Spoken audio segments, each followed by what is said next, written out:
Ustaz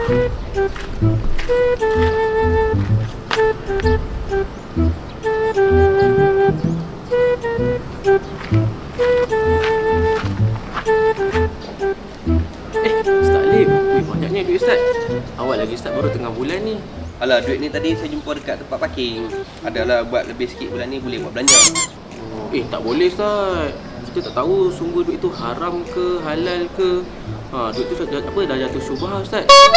Rasulullah pun ingatkan kita supaya jauh daripada perkara-perkara yang syubhah Ustaz.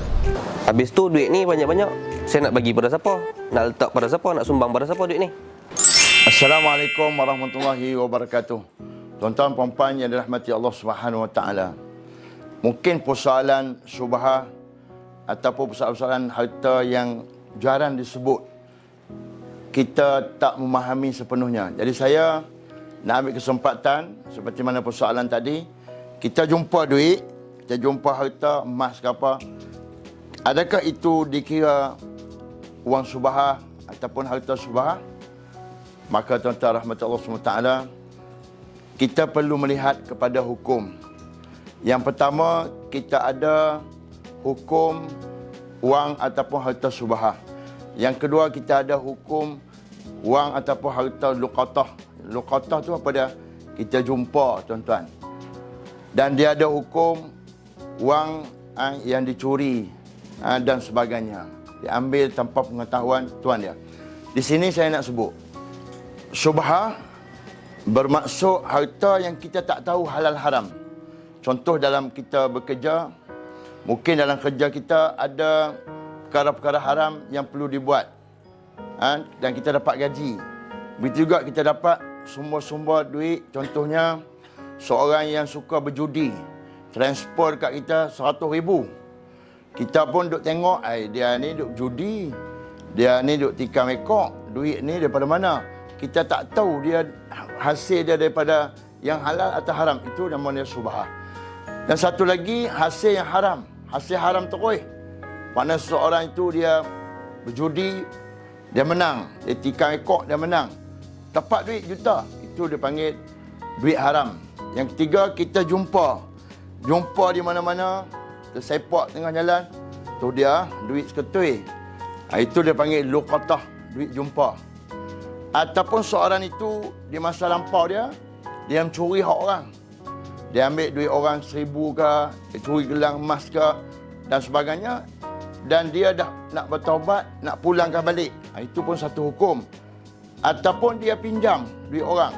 Bila orang tu, bila satu masa dia dah nak bayar, dah hilang dah maklumat orang tu. Itu satu hukum. Jadi hukum yang tadi, yang pertama syubhah, yang kedua duit dan harta haram, yang ketiga luqatah, yang keempat kita ambil duit orang, curi dan sebagainya, yang kelima kita pinjam dan kita tak boleh nak bayar balik pada tuan dia kerana tuan dia tak ada, Mak Taufik Intan ada jalan penyelesaian dia. Mak Taufik Intan boleh memberikan penerangan yang sepenuhnya berkaitan dengan apa yang saya sebutkan tadi, dan Mak Taufik Intan boleh menerima wang-wang tersebut untuk digunakan pada tempat yang selayaknya mengikut syariah. Jangan tuan-tuan kita duk pegang duit tu, mungkin nanti bila kita juga meninggal dunia, tak tahu siapa nak urus.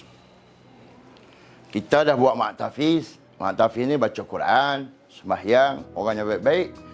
Tiba-tiba ustaz kata nak ambil duit syubhah pula. Bukan sakat syubhah, duit haram pula nak ambil untuk gunakan di Tafiz. Tuan-tuan rahmati Allah SWT. Kita perlu tahu, konsep Islam sentiasa mendahulukan manfaat. Kita nak dahulukan memanfaatkan suatu harta. Jadi harta yang disebut sebagai syubhah, haram, harta yang dijumpai dan sebagainya itu ada hukum dia, ada cara penyelesaian dia. Saya simpulkan begini. Kita mungkin tak boleh guna untuk peribadi kita, kerana benda tu berbentuk peribadi dan harta tu sumbernya tak jelas. Tapi kita ada penyelesaian untuk digunakan untuk orang awam. Jadi Mak Tafiz boleh guna kerana Mak Tafiz sebagai satu tempat awam. Kita ada tandas, kita nak perelok tandas kita bagi elok. Kita ada longkang, kita ada jalan, kita ada lampu jalan, kita ada untuk jaga bangunan dan berbagai-bagai lagi. Jadi kami boleh guna duit tu mengikut apa yang syarak tentukan untuk perkara-perkara yang berbentuk penggunaan awam, insya-Allah. Kami bersedia 24 jam untuk layan siapa saja yang berhubung dengan pihak kami. Jadi yang paling mudah tuan-tuan boleh hubungi kami di nombor yang tertera ataupun datang terus ke pejabat kami dekat saja di Sungai Petani Kedah, ataupun tuan-tuan boleh untuk memanggil pihak kami pergi berjumpa dengan pihak tuan-tuan untuk kita bincang, kita tengok jalan penyelesaian pada harta. Yang penting kami di sepanjang Ramadan dan juga di luar Ramadan bersedia untuk layan tuan-tuan berkaitan dengan subhah, berkaitan dengan wang haram, berkaitan dengan luqatah, berkaitan dengan kita ambil duit orang lama, kita nak bayar tak ada tuan dia tak ada. Berkaitan dengan zakat, berkaitan dengan zakat fitrah, sumbangan, infak dan juga tajaan-tajaan sepanjang Ramadan kami bersedia, dan insya-Allah di luar Ramadan pun kami bersedia untuk menjadi orang yang berkhidmat menyelesaikan masalah yang tuan-tuan. Yang penting sebelum kita dijemput oleh Allah, kita selesaikan apa yang ada pada kita, khususnya berkaitan harta yang kita tak tahu ke mana nak salurkan.